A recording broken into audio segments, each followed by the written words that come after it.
ความเจริญในธรรมและความผาสุกทางใจจงได้บังเกิดมีกับพ่อแม่พี่น้องท่านสาธุชนคนดีผู้เจริญในศีลผู้เจริญในธรรมทุกท่านพร้อมกันนี้วันนี้เป็นวันอุโบสถศีลเดือน6เพ็งมาจุดจอดรอดถึงขอยกมือ10 นิ้วกราบพระรัตนาเอาคุณพระแก้วเจ้าทั้ง3คุณศีลคุณทานที่ได้กระทำปั้มเพ็งมาคุณพ่อคุณแม่คุณครูบาอาจารย์ผู้ประสิทธิ์ประสาทวิชาความรู้สิ่งศักดิ์สิทธิ์ทั้งหลายอันมีพระธาตุเจ้าดอยสุเทพและครูบาเจ้าศรีวิจัยรักคุณแห่งล้านนาไทยเป็นต้นขออาราธนา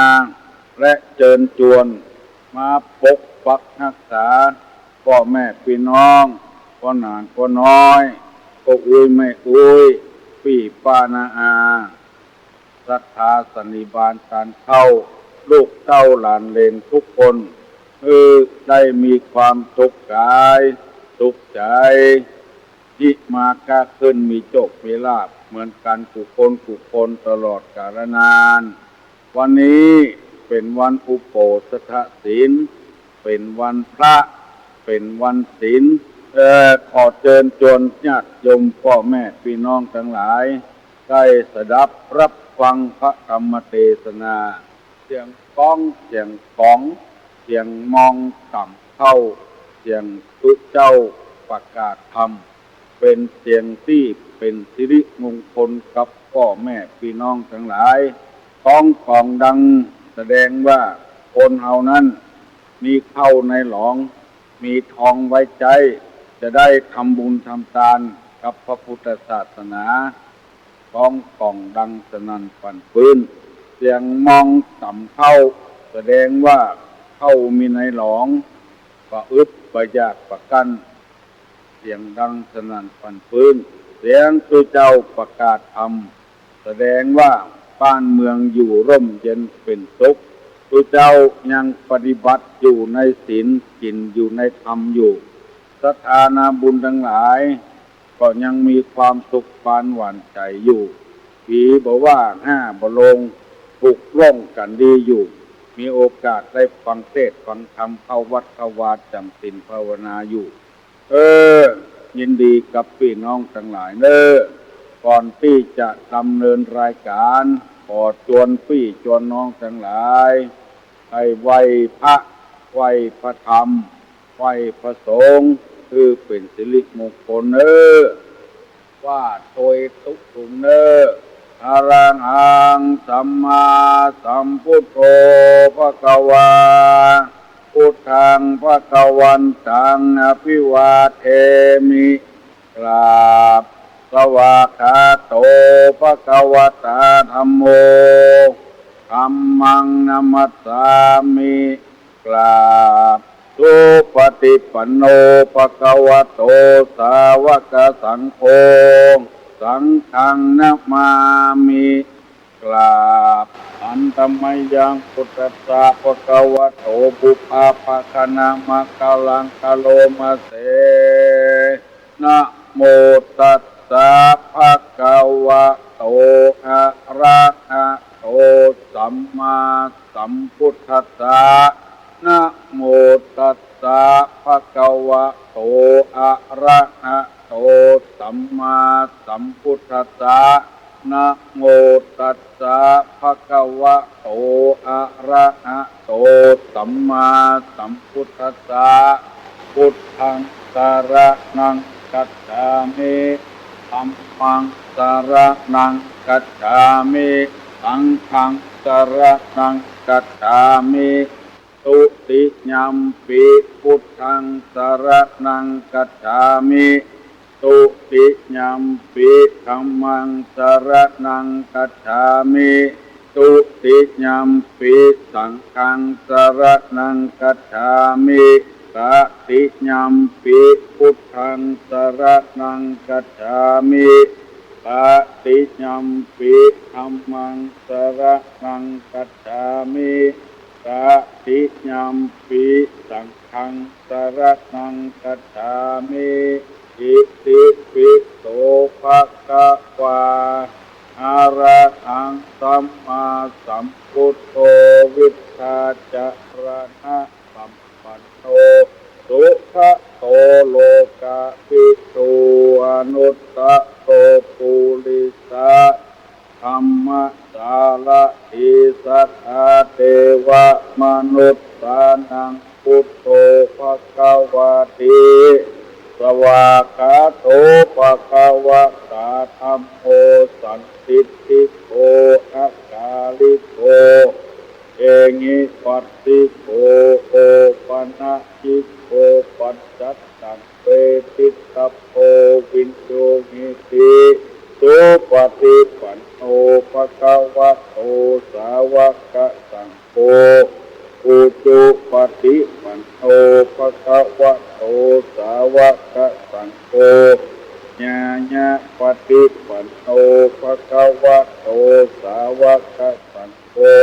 สามิจิปฏิปันโนภะคะวะโตสาวกสังโฆญาติตังจัตตาลิปุริสายุคานิอัฏฐาปุริสาภุคลาเอสะภะคะวะโตสาวกสังโฆอาหุไนโยปาหุไนโยอัคคิไนโยอัญชลิกาลนิโยอนุตตลังปุญญเขตังโลกัสสาติกราบหนึ่งกราบสองกราบสามออกไปนี้จะได้นำเอากรรมโบราณมาเสนอและพร้อมกันพระธรรมคำสั่งสอนในทางพระพุทธศาสนามาเสนอเพื่อเจ้าพี่ให้น้องเจ้าพ่อเจ้าแม่เจ้าลูกเจ้าหลานฟังวันนี้จะนำเอากรรมบักเก่าซึ่งใครบักเคยได้ยินคำเพื่อลุงก็ไม่ได้ยินคำเพื่อก่อนนะก็หามาได้ยินแต่ว่าวันถึงนี้เอามากู้คือพี่น้องทั้งหลายได้ฟังเพิ่นว่าเข้าบัดตากต่ำลึกพ้นลึกสอนยากอันนี้เป็นคำโบราณแท้ๆเข้าบัดตากต่ำลึกพ้นลึกสอนยากจำไว้เนอะคำว่าฝึกนี่คือนาฝึกก็มีนาหนองฝึกก็มีพ้นฝึกก็มีเข้าฝึกก็มีคำว่าฝึกนี่ก็คือฝึกกันยื้อฟืดยากกู้ยากกินยากกินฝึกกู้ฝึกกันยื้ออันนี้เป็นห้องว่าเข้า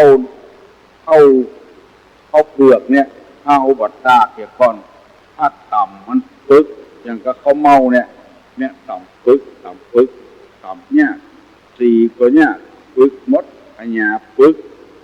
อันนี้ห้องกันว่าฝึกคำว่าลึกนี่ก็คือลึกหรือหู้แปลงโมหู้ได้ยินแปลงมาได้ยินอู้ไปแล้วแปลงมาพออู้มาได้อู้เข้าบัดตากต่ำฝึกคนลึกสอนเนี่ย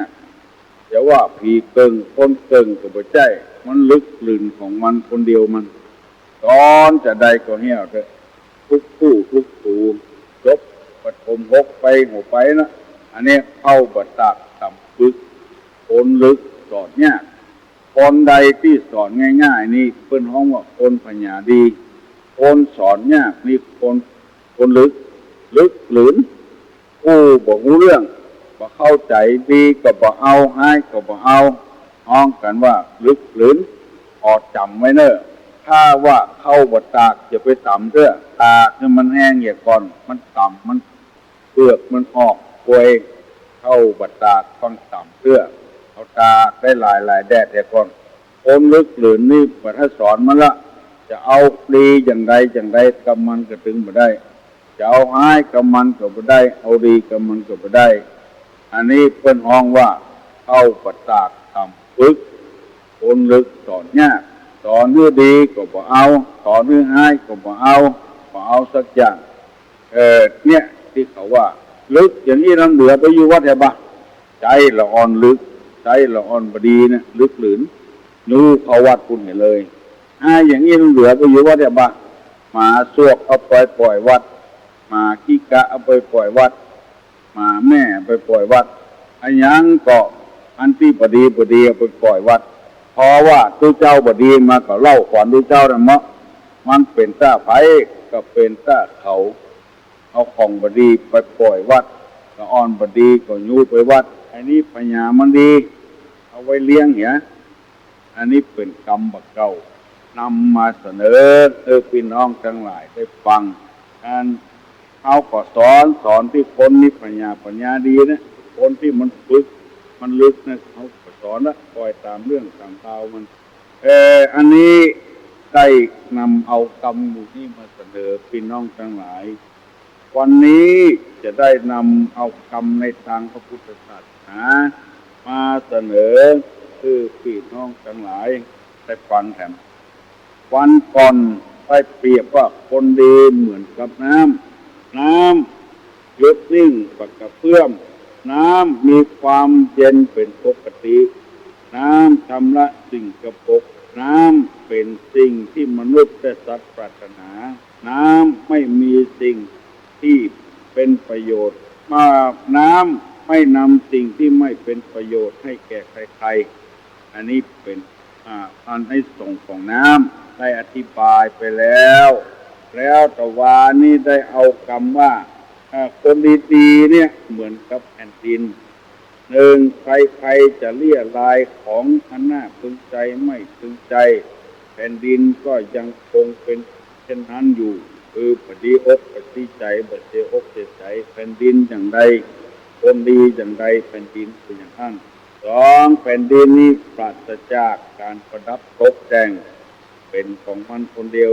นอกจากคนจะแต่งจะแปลงเขาคนเดียวสามคนดีนี่เหมือนแผ่นดินบ่มีจ้องบ่มีหูบ่มีโพรงคนดีนี่ก็บ่มีภัยติสินนินทาเข้าหน้าจากฝันสี่แผ่นดินทรงไว้ซึ่งสรรพสิ่งต่างๆมีจะใดก็อยู่อย่างนั้นเป็นบ้านเป็นเรือนเป็นบ้านเป็นเมืองก็อยู่บนดินทั้งนั้นห้าแผ่นดินเลิกล้างจากความยินดียินร้าย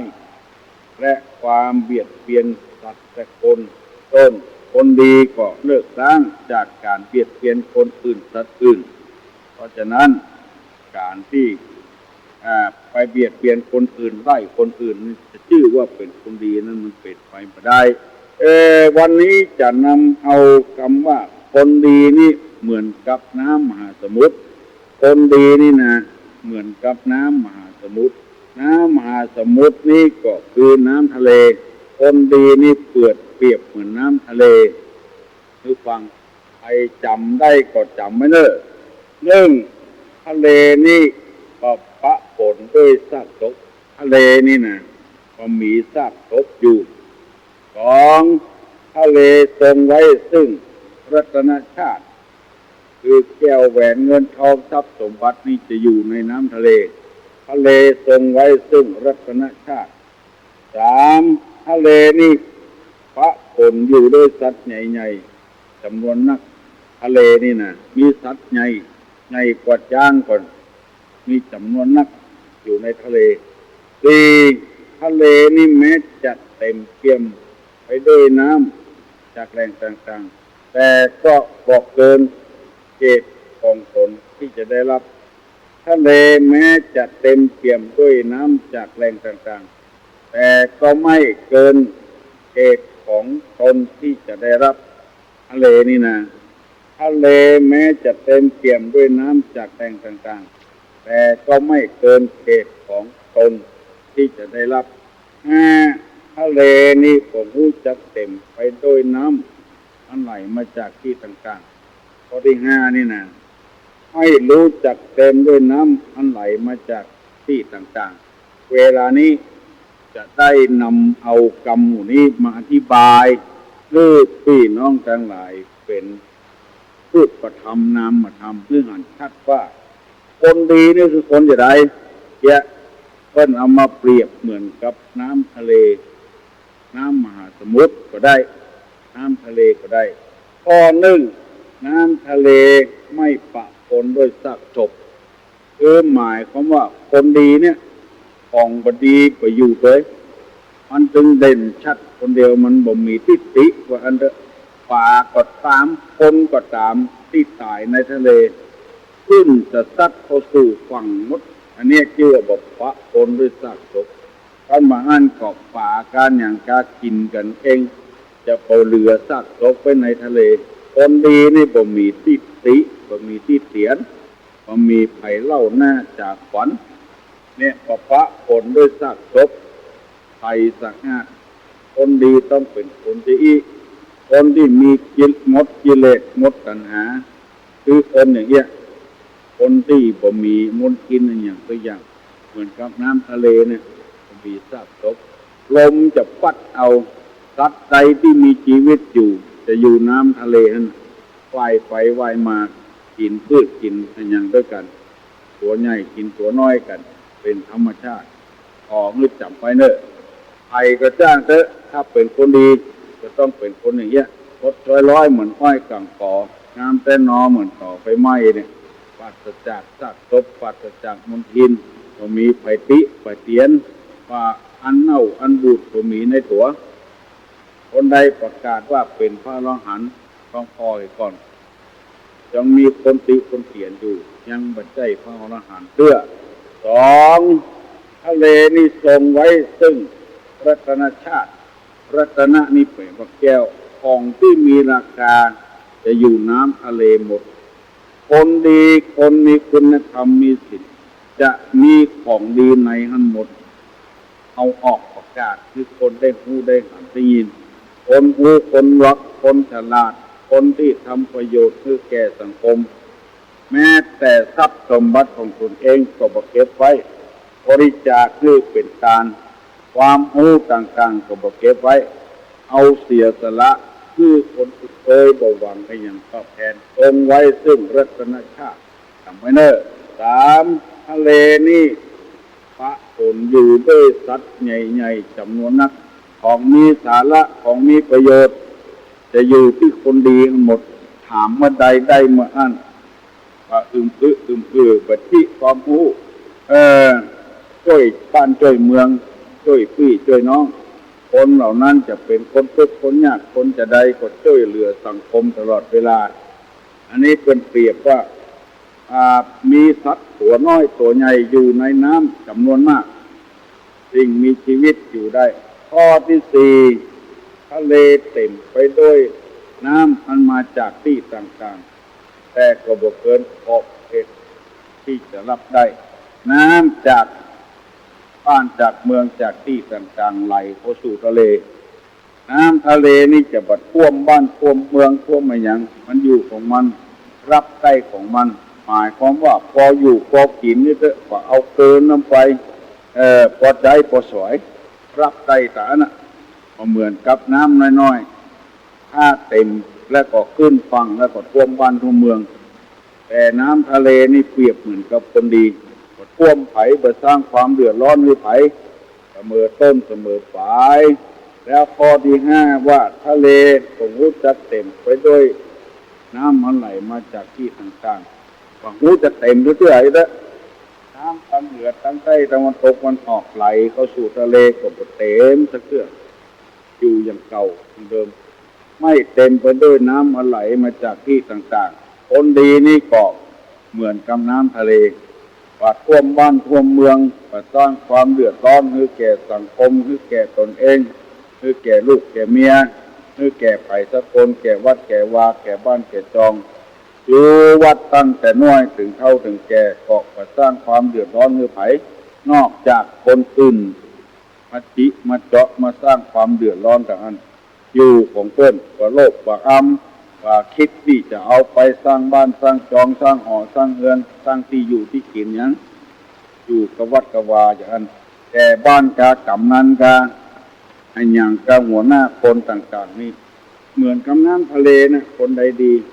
รู้จักเต็มไปด้วยน้ำไหลมาจากที่ต่างๆเต็มสะเกือ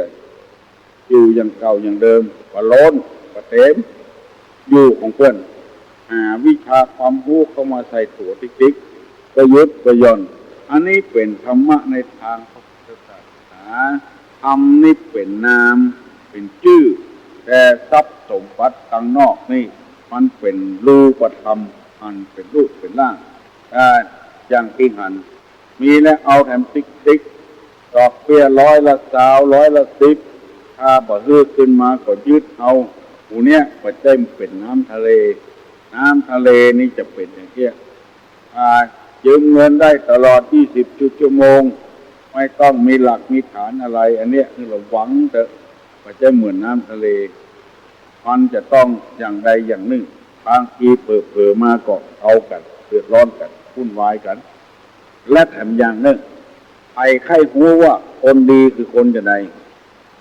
คนดีก็คือพระอรหันต์ต่างๆในศาสนาเฮานี่มีพระพุทธเจ้าเป็นพระอรหันต์หมดกิเลสหมดความเศร้าหมองบ่โลภบ่โกรธบ่หลงบ่อิจฉาตาร้อนบ่มีพรรคบ่มีพวกบ่ห้ามบ่ปรามอย่างไผบ่บังคับอย่างไผอยู่อย่างเสรีภาพแต่ว่าออกรูปปฏิบัติตามหลักศีลหลักธรรมอันใดที่มันบ่ดีเด้อก็บ่ได้ห้ามเพียงแต่สั่งไว้ว่ามันบ่ดีเนอะแต่ถ้าคืนทำไปก็บ่ดีแต่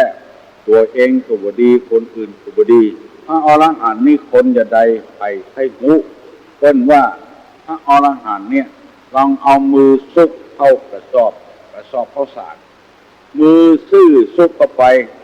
กำออกมาก็ซื่ออย่างเก่าอันนั้นน่ะคือพระอรหันต์แท้พระอรหันต์แท้คนใดที่มือซื่อออกไปกำออกเข้าไปกำออกมานี่งอมือตัวเองอันนั้นน่ะจะไปฟังโลเพื่อว่าเป็นพระอรหันต์เป็นผลบุญที่เอาไว้ครูบาศรีวิจัยนี่ครูบาศรีวิจัยนี่เหมือนกับพระอรหันต์แต่ใต้ที่ไหนแฝงที่นั่นเงินเหลือที่ไหนก็เอาไว้ที่นั่นก็เอาไปโตยสัตว์ป่าสัตว์แทบเนี่ยเอาถึงว่าครูบาศรีวิจัยเป็นคนดีครูบาต่างๆนี่ยังงอมือขึ้นมาอยู่เพื่อว่าเข้าสารจะได้ติดมือมาเม็ดกับ2 เม็ดกันการทำบุญทำทานอย่างต่างๆคนผู้คนลวกนี่เพิ่นบัลลังก์ไหลกันไปละไปเสาะทานวัดที่ตุกๆเนี่ยวัดที่บ่มีกินวัดที่บ่มีไฟฟ้าไฟคอยส่วนมากคนผู้จะไปทานที่อย่างนั้นอันใดถ้าหวังประโยชน์แล้วประโยชน์ส่วนตัวนะอันนั้นน่ะคือระวังระไว้ไว้คือพี่น้องทั้งหลายพิจารณาปัจเดี๋ยวนี้จะลืมถึงคำว่าคนดีนี่เหมือนกับน้ำมหาสมุทรหรือน้ำทะเลน้ำทะเลนี่ปะปนด้วยซากศพเพราะว่าศพคนศพผูศพปลาศพอะไรอย่างที่ตายในทะเลขึ้นจะพัดขึ้นฝั่งหมดของน้ำทะเลนี่ทรงไว้ซึ่งรัตนชาติจะมีแก้วแหวนเงินทองอะไรอย่างอยู่ในน้ำทะเลทั้งหมดที่เขาว่าเรือล่มในหนองทองจะไปไหนมหาสมุทรหรือน้ำทะเลนี่ปะปนอยู่ด้วยสัตว์ใหญ่ๆจำนวนนัก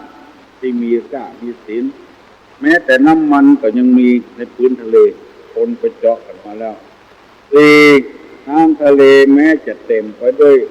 น้ำมาจากที่ต่างๆแต่ก็เกินขอบเขตก็ล้นฝั่งรับต่อใดก็รับต่ออันตั้งแต่เขาเกิดมาจนเขาตายไปน้ำทะเลก็อย่างนั้นคนดีก็เปรียบอย่างนั้นเสมอต้นเสมอปลายน้ำทะเลก็รู้จักเต็มไปด้วยน้ำที่ไหลมาจากที่ต่างๆอยู่อย่างเก่าอย่างเดิมอันนี้ที่นำมาเสนอเพื่อให้พี่น้องทั้งหลายได้ระวังไว้จะไปฟังเตื้อเมื่อลืมมาทางหูมาเขาจะเสียใจอยู่ไปตามน้ำทำไปตามตัวน้ำเพียงใจดอกเพียงอันฟังเตื้อไอเป็นคนดีไปเป็นคนให้คือพิจารณาอย่างก่อนคือพอเอาน้ำทะเลเนี่ยเป็นกฎเป็นเกณฑ์ถ้าคนใดอย่างน้ำทะเลนะอันนั้นนะคือคนดีละคนใดยังห่างเพิ่มประโยชน์อยู่เพื่อผลประโยชน์อยู่อันนั้นก็คืออยู่กันไปอยู่เรื่อยๆแต่ตกดีก ของลูกพี่น้องลูกเต้าหลานเหลนวงศาคณาญาติก็ออกไม่ออกก็หนานก็น้อยปีพานาอาก็แม่อยู่ดีมีสุขอายุมันขวัญยืนเน้ออีมากาขึ้นขอมีบุญที่ได้ทำมาปกปักรักษากุศลเน้อยกมือไหวเน้อจะปั่นปอนเน้อสัพปีติโนวิวัชชันตุสัพพะโรโควินัสสตุมาเตภวะตวนตารโยสุขีทิคายุโขภวะอภิวาทนาสีริสนิจังอุทาปจายิโนจัตตาโลธรรมาวัฏันติอายุวันโนสุขังพลัง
ขอว่ามือไหว้เจ้าพี่นายน้องที่เคารพทุกท่านครับ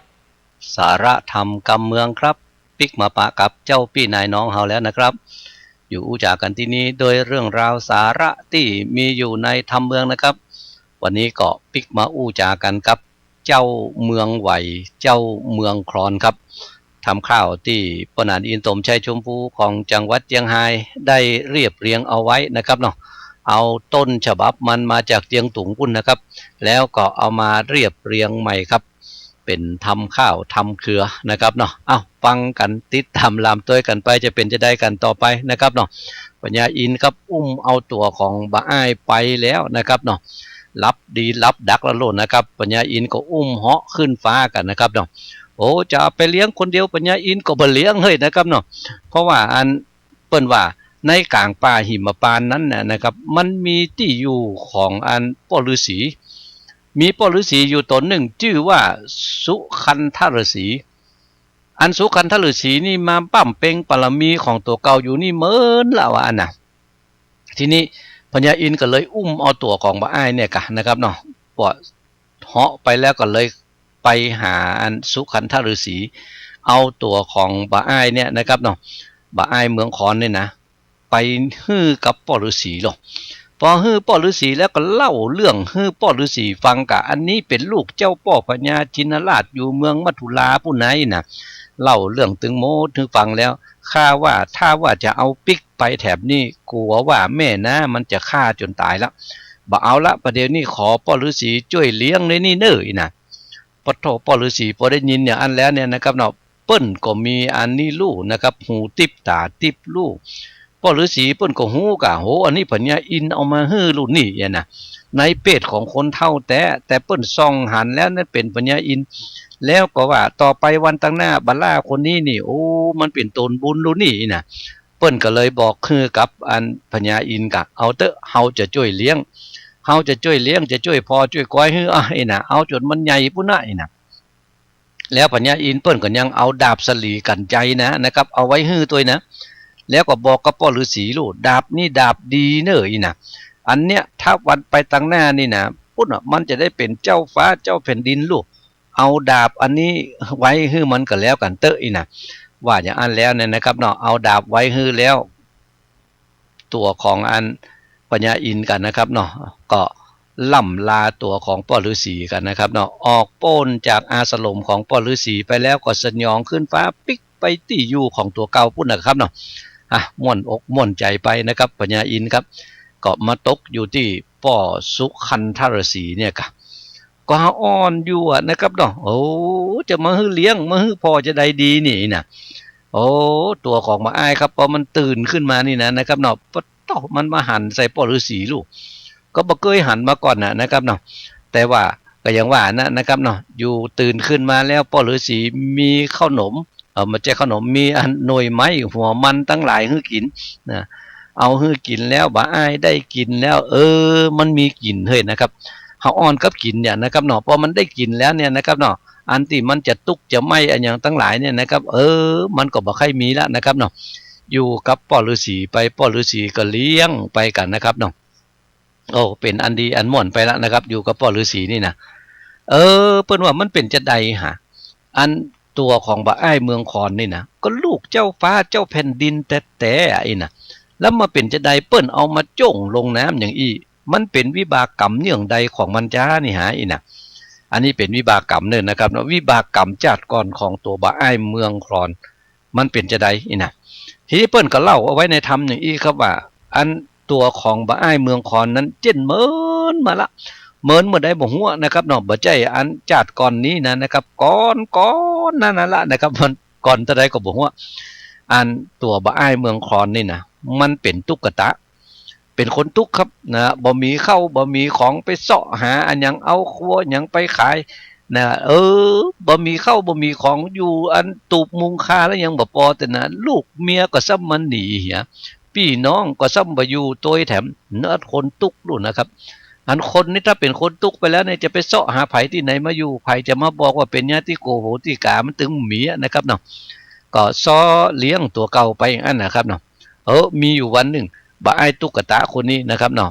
มันอันไปที่หนองน้ำมันก็ได้ไปได้ปลาดุกมาว่ะได้ปลาดุกมา2 ตัวปุ๊ดตัวหมอกปอเหมาะพอดีเนี่ยนะครับเนาะอันเอามาแล้วเนี่ยนะครับมันก็เอาปลาดุกมาปิ้งกะปิ้งปุ๊ดปลาดุกปิ้งอย่างนะครับเนาะมันยั่วๆลูกนะครับปัดโถโรไม้เขาเสียบนะครับน้ำมันย้อยสว่านะครับติดไฟลุกขึ้นเป็นกำบับนะมันก็มากึดในใจของมันกับกูนี่นะมันมาเป็นตุกเป็นเนี่ยย้อนว่าตัวของกูเนี่ยเป็นคนบ่อยู่ในศีลกินในธรรมเนี่ยก็บาปถึงวันเดียวก็กล้าฆ่าป่าไปแล้วเนี่ยมันเป็นบาปใช่ไหมแต่มันก็ยังมากึดได้นะมันเป็นบาปนะแต่หน่อยนะอันกูบ่ได้กินได้ตานั่นอย่างกระเปิ้นหน่อยนะปลาดุกที่ได้มานี่เนี่ยน่าจะเอาไปตานนะขอวันพุกมาเจ้าก่อนเตอะนะตัวหนึ่งจะเอาไว้กินแถมตัวหนึ่งจะเอาไปใส่บาตรเพื่อว่ามันจะได้เป็นบุญเป็นกุศลสำหรับตัวของกูพ่องกะนี่นะก็กึดก้ากึดนี่ก็ม่วนใจแล้วลูกนะครับเนาะกึดได้อย่างอันแล้วก็นอนหลับกันนะครับนอนหลับไปเมื่อแรงวันนั้นยังบ่กินเท่านั้นนะครับเนาะถ้ามีของกินหลายก็มั่วนะครับก็กึดใจว่าวันพุกเมื่อเจ้าจะกินปลาดุกตัวหนึ่งแล้วก็จะเอาไปใส่บาตรตัวหนึ่งนอนหลับไปกันนะครับเมื่อคืนวันนั้นนะครับมันจะมีแมวเท่ามันมีแมวคือตัวของอันตุ๊กตาคนนี้นะครับเนาะมันก็เลี้ยงแมวไว้เหมือนกันนะแต่มันเป็นแมวน้อยแต่คืนนั้นเนี่ยนะครับมันมีแมวเท่าตัวหนึ่งกินป่าอย่านะครับเนาะแมวกับป่าอย่าปะโทนะครับมันอยู่ที่ไหนมันตึงสับนะครับเนาะ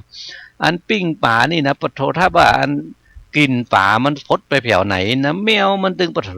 นะครับซุกสอดหูดังเข้ามาจนได้นะครับเนาะก็อันแมวตัวเนี้ยนะครับมันได้กินป่าหรอมันก็มาเตียวเสาะสอดกอยกันนะครับเนาะก็จนมาพดใส่ที่บนหิ้งนะครับ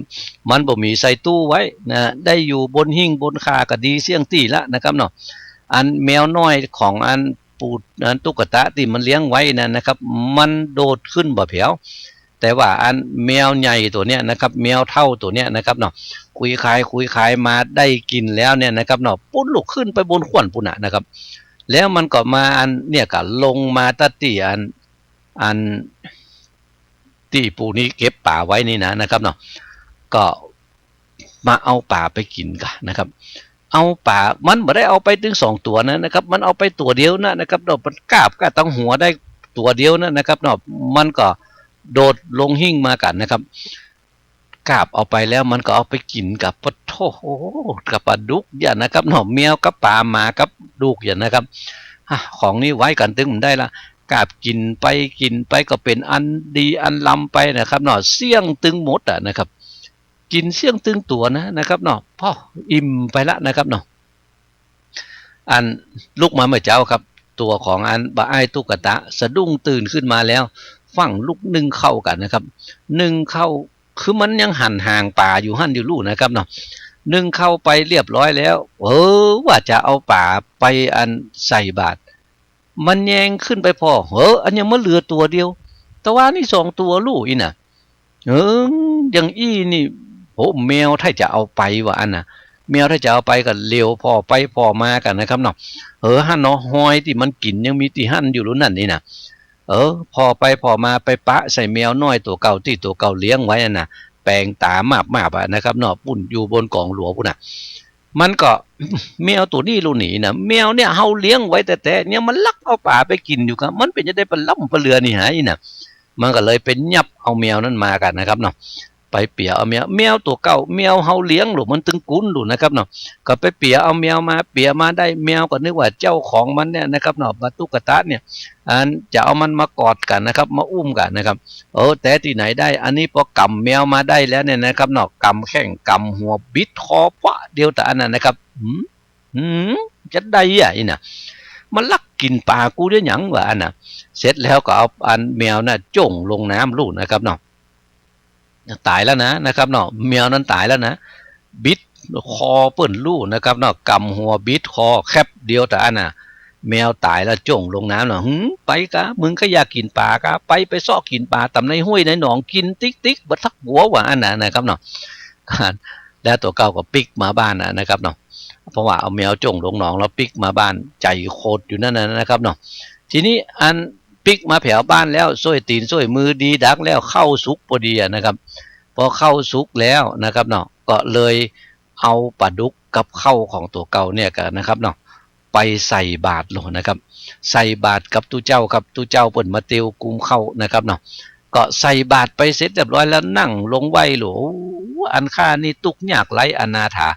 ถ้าว่าเกิดไปในปลายจัดหน้าเนี่ยขอให้ข้าได้เป็นดีมีห่างมีเข้าของบังมุนตุ่นเต้าได้เป็นเจ้าตะลงเมืองเตจะเรืององอาจจุมไพร่ลาดจมบานว่านะอันแล้วก็แถบอย่างหนึ่งอันที่ข้าได้ฮื้อเข้าเป็นตาลกับปลาหวานมันแก่ข้าขอแพ่ไปหาเทิงคุณอินตาเทพเต้าพับรอดดาวมหาพรหมพญายมยศใหญ่นาคต่ำใต้ธรณีเทวดามีจุโมจุมพระหูเลงหันยักษ์กุมพันจุตีตึงเท้าสีโลกปาลาสัตนานาน้อยใหญ่จุงหูไข่โมตนาพอหรอนะครับเนาะตาลป่าตัวเดียวใดนะอุทิศผลบุญตั้งผาธนาตัวเก่าเอาไว้นะครับเนาะเสร็จเรียบร้อยยังบ่พอเตือนนะครับเนาะแผ่ผายส่วนบุญนี้ไปฮื้อกับปัญญาอินปัญญาพรหมยมบราชตุกคุดหนักน้ำปรมัยไอส่วนตึงโมตึงมวลน่ะขอให้เปิ้นได้โมทนาตานกับตัวเก่ากำเนิดนะนั่นก็อันเนี้ยนะครับเนาะเปิ้นว่าได้ฮื้อตานแล้วปิกมาแผวบ้านของตัวเก่าม่วนอกม่วนใจครับก็อยู่ไปจนเสี่ยงอายุไขของตัวเก่าแล้วตายไปแล้วเนี่ยนะครับเนาะก็เอาตัวไปเกิดในกำเนิดอบายตายกายเกิดตายล้างเตื้อได้ไปเกิดบนโขงสวรรค์จันทร์ฟ้าปิกลงมาเป็นคนยามเตื้อลงไปสู่มรณะนะครับมันจึงมีตามบุญสมปานของตัวเก่าเนี่ยครับเนาะตกมาล่ามรูนมาได้ไปเกิดบนจันทุสีตานั่นแหละนะครับปัญญาอินไปอังกาศมาอังกาศรัตนาขอลงมาเกิดกำเตอก็ลงมาเกิดเป็นบ้าอ้ายเมืองคอนเนี่ยเปิ้นว่ากำมันเป็นอย่างอี้นะครับเนาะเนี่ยน้อยเดียวมันน้อยเดียวกันเนาะครับเนาะบิดคอแมวนี่มันใจน้อยเดียวเหมือนกันนะแต่ว่าสักเตื้อมันบัดตันฮื้อเตื้อนะครับมันบัดตันฮื้อพละของมันเตื้อบัดตันฮื้อผลของมันเตื้อบอกว่ามันตันเมื่อใดมันก็จะมาฮื้อเหมือนอันนะเพราะจะอันจะไปว่าแต่ว่ากำน้อยเดียวบ่ได้เนี่ยแต่อี้บ่ได้แล้วมันจะไปเป็นหยังนี่นะครับเนาะ ตื้อต่อฮื้อแปลงดีเนี่ยดีป่านใดเตอะนะครับเนาะกรรมอันนั้นที่เฮาเนี่ยนะมันก็ยังมีอยู่ครับแต่ว่ามันบัดตันฮื้อผลของมันแต่อันดีมันนักเข้าถ้ามันนักเข้าเนี่ยนะครับเนาะถ้าได้ไปเข้าถึงนิพพานแล้วเนี่ยอันกรรมที่บดีที่เฮาได้เนี่ยได้สร้างไว้มันก็ตัวบัดตันครับอันนี้กรรมของบ่อ้ายเมืองคอนครับจากนั้นแล้วนะครับเนาะเป็นมาเกิดเป็นลูกเจ้าพ่อพญาก็ได้เปิ้นเอามาละมาตอดเอาไว้เหียที่ในน้ำเพราะว่ากรรมวิบากที่เคยเอาแมวบิดคอแมวไปจ่งลงน้ำมันเป็นอย่างนี้นะครับเนาะเดี๋ยวนี้ฟังเพลงกันสักเพลงก่อนดีกว่านะครับเดี๋ยวก็ปิ๊กมาฟังกันต่อครับว่าจะเป็นจะได้กันต่อไปฟังเพลงก่อนครับเจ็ดเลยครับ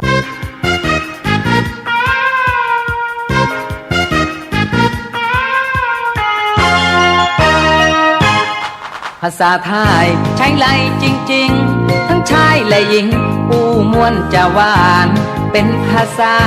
กันมานมนานเราท่านนั้นคงหูดีอู้จาคล้องจองค่อยทำนองสนอโสดดีตัวอย่างเรามีให้เห็นเช่นคนนี้ไงปู่ตามันเป็นคนขี้โต๊ะบ้านมันอยู่ไร่ต้งวันนั้นไปกินก๋วยเตี๋ยวกับปู่ตันที่ร้านญาตุกำลังจะนั่งเตะซ้ำโต๊ะตั้งก้นตั้งใส่ต่อมือเปียใส่น้ำส้มก๋วยเตี๋ยวสัดเด่นใส่ตาปู่ตันนึกว่าปู่ตาโดนตีจดงอนต่อนานเตะร้านก๋วยเตี๋ยวแตกตึ้ง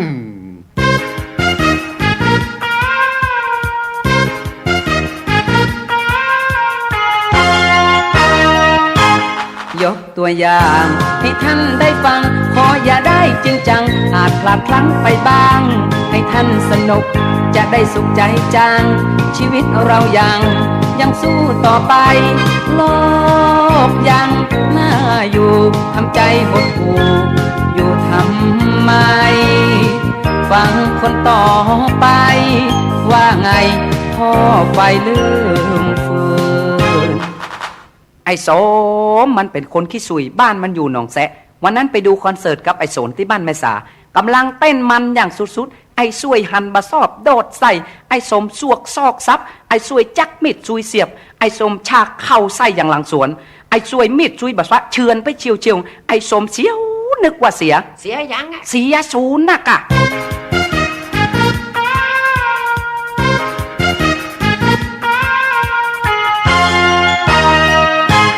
เรื่องของคนขี้โมขี้ลมมีกันคู่สังคมทั้งบ้านนอกในเวียงลวกบ้านนอกเขาว่าบักเบียงขี้เล่าในเวียงเหียงมันบักขึ้นแต่กาบาแต่พ่อแม่อย่าได้ไปฝืนค้างกันคนยังยืนรออู้เบากับข่าวอู้ถึงความอวดร่ำอวดรวยต้องปู่ป่วยปากแปบบ้านมันอยู่ป่าเปอะมีเมียจื่ออย่าเปี้ยปากเปียได้กับแปะมีกับปากวันนั่นไปป่าโดนเพิงปีปากเป้าปูดมีลูกบ่าวคนจื่อไอ้ป่าอวดกับเปิ่นไหวปายาการกรปนี่แปลว่ายังอ่ะก็กินเหล้าแปะน่ะกะ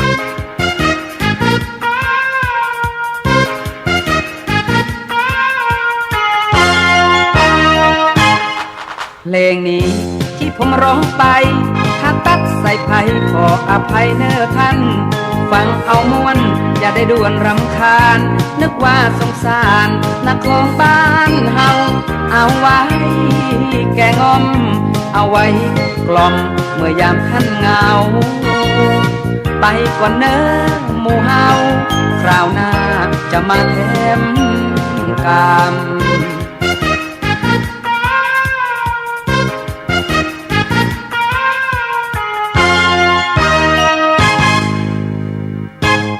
นะครับเราฟังเพลงกันไปแล้วปิ๊กมาอู้จากันต่อครับสาระธรรมกำเมืองผมวิโรจน์อินทนนท์กำลังอู้จากับเจ้าพี่นายน้องของเฮาในช่วงเ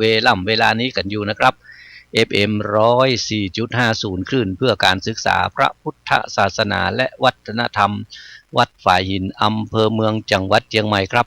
เป็นแม่ข่ายถ่ายทอดเสียงนี้ไปตามตั้งสถานีวิทยุเครือข่ายกัลยาณธรรมหลายๆสถานีด้วยกันขอบคุณสถานีวิทยุผู้สถานีครับที่ได้เอื้อเฟื้อให้รายการสาระธรรมกำเมือง ออกอากาศให้กับเจ้าพี่นายน้องของเราได้ฟังกันนะครับเนาะฟังวิบากกรรมจาดก่อนของบ่าอ้ายเมืองคอนไปแล้วนะครับเนาะทีนี้อยู่กับป่อฤาษีกันนะครับบ่าอ้ายก็อยู่กับป่อฤาษีไปป่อฤาษีก็ไปเอาหน่วยไม้หัวมันมาเลี้ยงไปตัวสั่งสอนตัวบ่าอ้ายไปตัวกันนะครับเนาะโอ้บ่าอ้ายก็เป็นคนหูคนลวกแถมว่าเฮ้ยนะครับเนาะอันใดที่เปิ้นสอนให้ฟังนี่นะครับเนาะสอนให้จำได้เป็นอย่างดีมีกระท่องคาถาอันใดที่ป่อฤาษีสอนให้จำได้หมดครับนะโอ้แล้วก็อยู่ในป่ากับป่อฤาษีนี่นะอันหมู่อันสัตว์ตั้งหลายบอกว่าจะเป็นกวางเป็นฟ้านหมู่จ้างหมู่อย่างตั้งหลายหมู่เนี้ยนะครับเนาะก็อยู่เป็นหมู่เป็นเพื่อนกันไปกะนะครับเนาะก็ม่วนกับอยู่กับป่อฤาษีกระท่องคาถาก็ได้ครับสัพพวิชาที่ป่อฤาษีมีป่อฤาษีก็สอนให้หมดเนาะโอ้ป่อฤาษีนี่นะเปิ้นอยู่ในแพะในป่าเนี่ยนะครับเปิ้นว่าที่อยู่ของป่อฤาษีเนี่ยนะครับอันมันจะมีปู่ยักษ์ตนหนึ่งอันยักษ์ตนนี้เนี่ยนะเปิ้นเป็นเจ้าเมืองเหมะคีรีว่าอันนะปดโทษนะอยู่เมืองหิมะปุ่นโดนี่กันครับเนาะในเขตป่าหิมพานต์นั่นนะแล้วปู่ยักษ์ตนนี้นะมันจังมาเซาะอันกินมาเซาะกินแวดวันอยู่ตำใกล้ตำหิมะไหนน่ะแต่ว่าเมื่อมันมาปะป่อฤาษีแล้วนี่นะปู่ยักษ์ตนนี้เนี่ยมันจังมาไหว้ป่อฤาษีแล้วก็อันจะเอาดอกนะจะเอาอันดอกไม้มาไหว้ป่อฤาษีเดือนหนึ่งเนี่ยมันจะมาเตื้อหนึ่งว่าอันน่ะและทีนี้อันเดือนละเตื้อเนี่ยนะครับเนาะที่มันมาไหว้ป่อฤาษีน่ะมันก็มาหั่นใส่ป่อฤาษีเลี้ยงบ่น้อยเนี่ยกะนะครับเนาะโอ้มาหั่นใส่แล้วนี่นะมันก็เป็นที่ปึงอกปึงใจเฮ้ยพอหน้ามดตาใสเนาะอ่อนคนนี้น่ะแล้วก็อันพอว่าวันใดเตื้อใดที่มาแอวหาป่อฤาษีแล้วเนี่ยมันก็มาช่วยสอนฮือกะมันสอนคาถาให้ลูกนะครับเนาะคาถาของปู่ยักษ์ที่มันมีนี่นะมันช่วยสอนให้หมดนะครับสอนให้ตัวของบ่าอ้ายเมืองคอนไปตัวทีนี้คาถาอันอย่างที่มันมีพ่องอ่ะนะโอ้นักหนาปาป้านครับนะอันเปิ้นว่าอันคาถาที่มันมีนี่นะเป็นคาถาเป่ามนต์ใส่นะเอาถ้าหากว่าข้าศึกมาแวดใกล้เป่ามนต์ใส่พระผายเขาจักเหมือนตายกระด้างตีนมือค้างบ่ลาวีเป่าใส่เสือมีจ้างมายืนอยู่ท่าหนิมเสาเป่าภูเขาเถือนท่องล้มเป็นห้องเปปังเป่าฮือบังข้าศึกใหญ่มืดกุ้มไข่แดนไก่เป่าเป็นไฟเป็นน้ำได้เสียงซ้ำอยู่อันพ่นลกคาถาอย่างมากาถาดีแท้ดีว่านะครับเนาะเปิ้นมาได้บอกไว้เฮ้ยว่าคาถาอันนี้ว่าจะได้ฟ้องอยู่นะแต่มันเป็นคาถาดีก็แล้วกันเถอะนะครับเนาะและที่นี่อันยังบอกปอเตอร์นะครับเนาะปอบ่อ้ายขึ้นใหญ่มาแล้วนี่นะปู่ยักษ์นี่นะ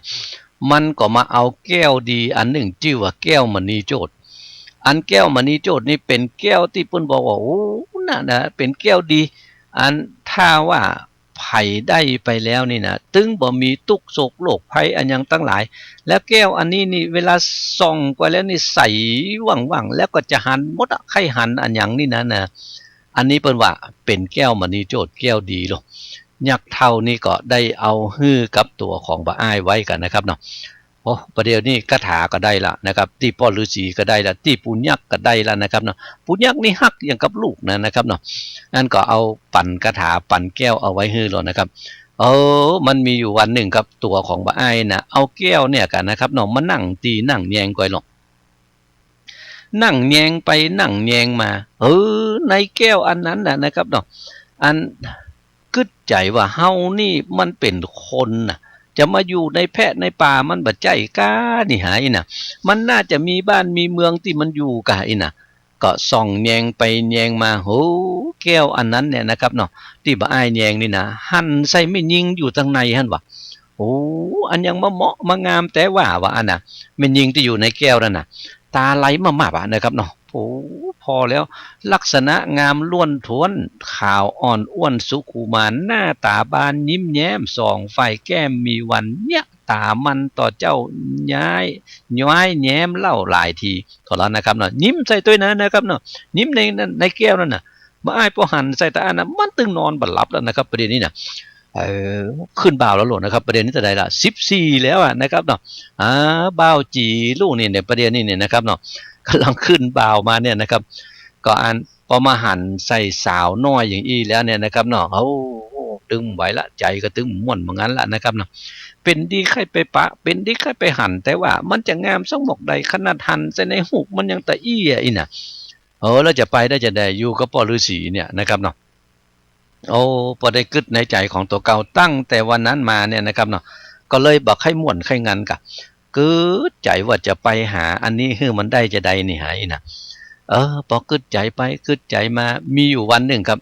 อดบ่ได้ละนะฮะก็เลยไปไหว้สาพ่อฤาษีกะพ่อเฮ้ยข้าอยู่ตัวก็อีพ่อมาก็เมินได้นะประเดี๋ยวนี้ข้าขอไหว้สาขอลาอีพ่อไปแอวพ่อตั้งบ้านตั้งเมืองตั้งนอกปุนพ่องว่ามันจะเป็นจะใดอีนะพ่อฤาษีพอได้ยินกรรมอย่างอันแล้วเนี่ยนะก็มันอยู่ตัวเฮานี่มาตั้งเมินแล้วอ่ะแล้วประเดี๋ยวนี้มันจะไปมันเป็นจะใดนี่หายนะพ่อฤาษีเปิ้นก็เลยส่องตาทิพย์ของเปิ้นก้อยกะว่ามันเป็นจะใดนี่หายนะก็เลยมาหูมาหันตึงหมดกะเรื่องมันเป็นจะรุ่นนี้นะมันเป็นจะใดอ่ะก็มันขึ้นบ่าวมาแล้วลูก